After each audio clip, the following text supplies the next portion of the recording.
हरे कृष्ण। ओम नमः शिवाय। प्रिय श्रोताओं, आज के इस वीडियो में आप सुनेंगे सोमवार के व्रत की कथा।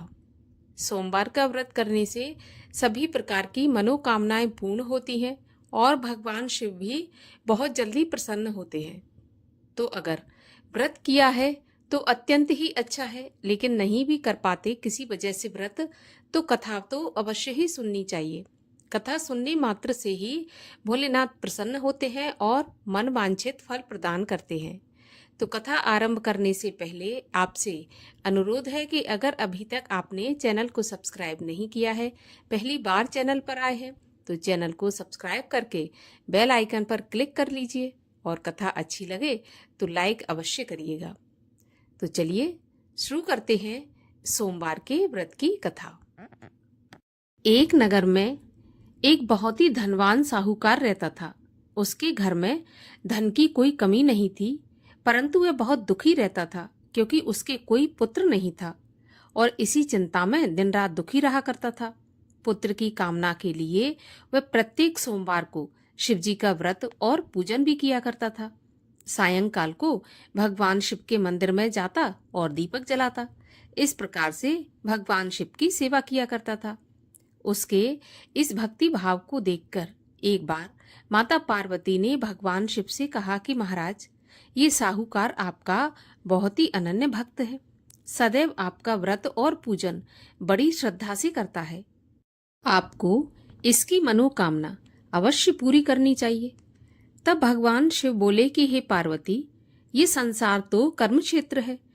किसान खेत में जैसा बीज बोता है वैसे ही फसल काटता है, उसी तरह मनुष्य इस संसार में जैसा कर्म करते हैं वैसा ही फल भोगते हैं। तो माता पार्वती ने अत्यंत आग्रह करते हुए कहा कि प्रभु, जब यह आपका अनन्य भक्त है और अगर इसको किसी प्रकार का दुख है तो उसे आपको अवश्य दूर करना चाहिए। आप तो सदैव अपने भक्तों पर दयालु रहते हैं और उनके दुखों को दूर करते हैं। यदि आप ऐसा नहीं करेंगे तो मनुष्य आपका पूजन और व्रत क्यों करेंगे। माता पार्वती के बार बार आग्रह करने पर भगवान शिव कहने लगे कि हे पार्वती, इसके कोई पुत्र नहीं है, इसी चिंता में यह अति दुखी रहता है। इसके भाग्य में पुत्र ना होने पर भी मैं इसको पुत्र प्राप्ति का वरदान देता हूँ, परंतु वह पुत्र केवल 12 वर्ष तक ही जीवित रहेगा। इसके पश्चात वह मृत्यु को प्राप्त हो जाएगा। इससे अधिक मैं इसके लिए कुछ नहीं कर सकता। माता पार्वती और भगवान शिव का ये वार्तालाप वह साहूकार सुन रहा था। इससे उसको ना तो प्रसन्नता हुई और ना ही दुख हुआ और वह पहले की तरह शिवजी का व्रत और पूजन करता रहा। कुछ समय के पश्चात साहूकार की स्त्री गर्भवती हुई और 10वें महीने उसके गर्भ से अति सुंदर पुत्र उत्पन्न हुआ। साहूकार के घर में बहुत खुशियां मनाई गई, परंतु साहूकार तो यह जानता था कि उसकी आयु केवल 12 वर्ष की है, इसलिए उसने ना तो अधिक प्रसन्नता प्रकट की और ना ही किसी को यह भेद बताया। जब वह बालक 11 वर्ष का हो गया तो बालक की माता ने उसके पिता से उसका विवाह करने के लिए कहा। तब साहूकार ने कहा कि अभी मैं इसका विवाह नहीं करूंगा, मैं अपने पुत्र को काशी पढ़ने के लिए भेजूंगा। साहूकार ने बालक के मामा को बुलाकर उसको बहुत सा धन देकर कहा कि तुम इस बालक को काशी पढ़ने के लिए ले जाओ और रास्ते में जिन जिन स्थानों से भी जाओ, यज्ञ करते, ब्राह्मणों को भोजन कराते और दक्षिणा देते हुए जाना। दोनों मामा भांजे यज्ञ करते, ब्राह्मणों को भोजन कराते और दक्षिणा देते हुए काशी की ओर चल पड़े। रास्ते में एक शहर पड़ा। उस शहर में राजा की कन्या का विवाह था, परंतु जो राजकुमार विवाह करने के लिए आया था वह एक आंख से काना था। तो उसके पिता राजा को इस बात की बड़ी चिंता थी कि कहीं राजकुमार को देखकर राजकुमारी या उसके माता पिता विवाह में किसी प्रकार की अड़चन पैदा न कर दें। जब उसने सेठ के अति सुंदर लड़के को देखा तो उसके मन में ये विचार आया कि क्यों न द्वाराचार के समय इस लड़के से दूल्हे का काम चला लिया जाए। ऐसा मन में विचार करके उस राजकुमार के पिता ने उस लड़के और उसके मामा से बात की तो वे दोनों राजी हो गए। इसके बाद साहूकार के लड़के को दूल्हे के कपड़े पहनाकर घोड़ी पर बैठाकर कन्या के द्वार पर ले गए। सभी कार्य प्रसन्नता से पूरे हो गए। राजकुमार के पिता ने सोचा कि यदि विवाह भी इसी लड़के से करा लिया जाए तो इसमें बुराई क्या है। ऐसा सोचकर लड़के और उसके मामा से उसने बात की कि यदि आप फेरों और कन्यादान के काम को भी पूरा करा दें तो आपकी बड़ी कृपा होगी। मैं इसके बदले में आपको बहुत सारा धन दूंगा। तो दोनों ने इसे खुशी खुशी स्वीकार कर लिया। अब विवाह कार्य बहुत अच्छी तरह से संपन्न हो गया। सेठ का पुत्र जिस समय जाने लगा तो उसने राजकुमारी की चुनरी के पल्ले पर लिख दिया कि तुम्हारा विवाह मेरे साथ हुआ है, परंतु जिस राजकुमार के साथ तुम्हें विदा किया जाएगा वह एक आंख से काना है और मैं काशी पढ़ने जा रहा हूँ।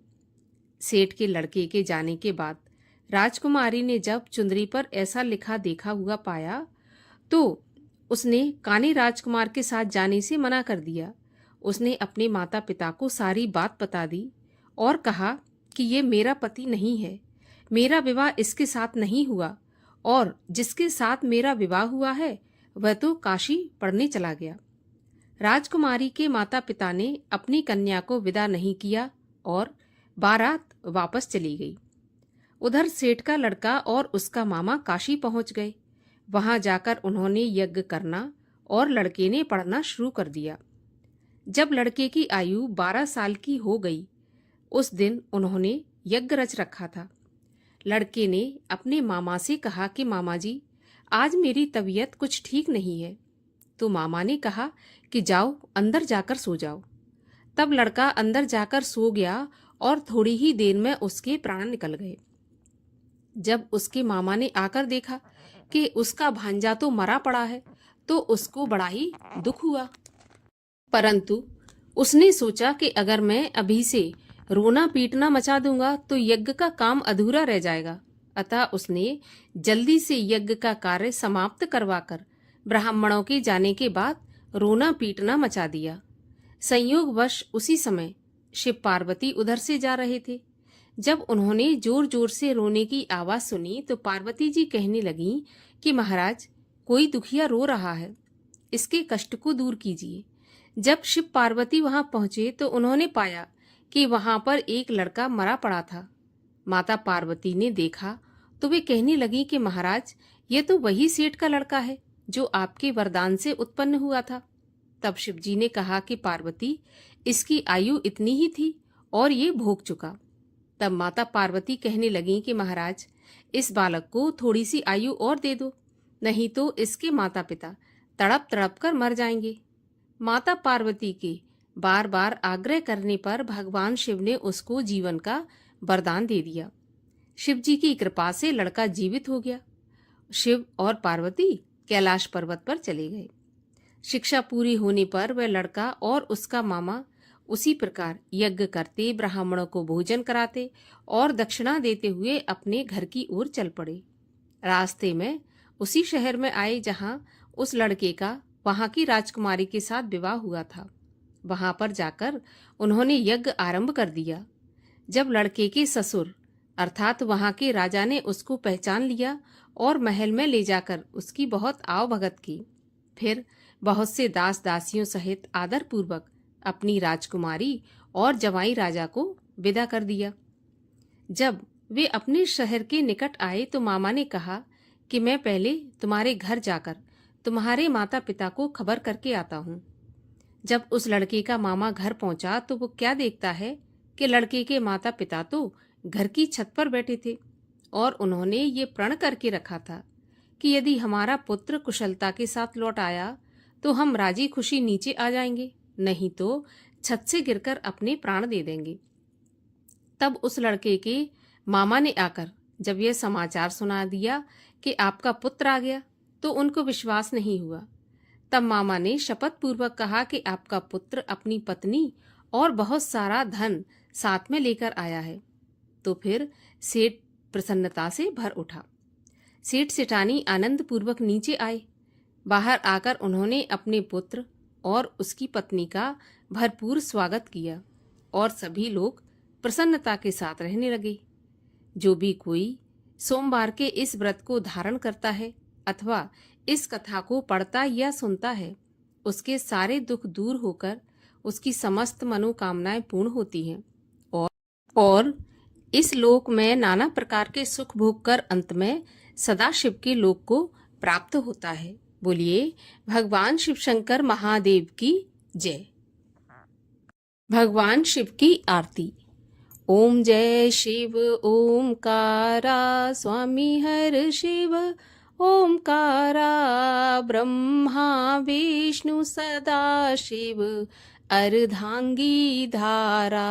ओम जय शिव ओमकारा एकानन चतुरानन पंचानन राजे हंसासन गरुणासन वृषवाहन साजे। ओम जय शिव ओमकारा दो भुज चार चतुर्भुज 10 भुज ते सोहे तीनों रूप निरखता त्रिभुवन जन मोहे। ओम जय शिव ओमकारा अक्षमाला वनमाला मुंडमाला धारी चंदन मृग मद सोहे भोले शुभकारी। ओम जय शिव ओमकारा श्वेतांबर पीतांबर बाघांबर अंगे सनकादिक ब्रह्मादिक भूतादिक संगे। ओम जय शिव ओमकारा कर के मध्य कमंडल चक्र त्रिशूल धरता सुख करता दुख हरता जग पालन करता। ओम जय शिव ओमकारा ब्रह्मा विष्णु सदा शिव जानत अविवेका प्रणवाक्षर के मध्य ये तीनों एका। ओम जय शिव ओमकारा त्रिगुण शिव जी की आरती जो कोई जन गावे कहत शिवानंद स्वामी मन वांछित फल पावे। ओम जय शिव ओमकारा। बोलिए शिव शंकर महादेव की जय।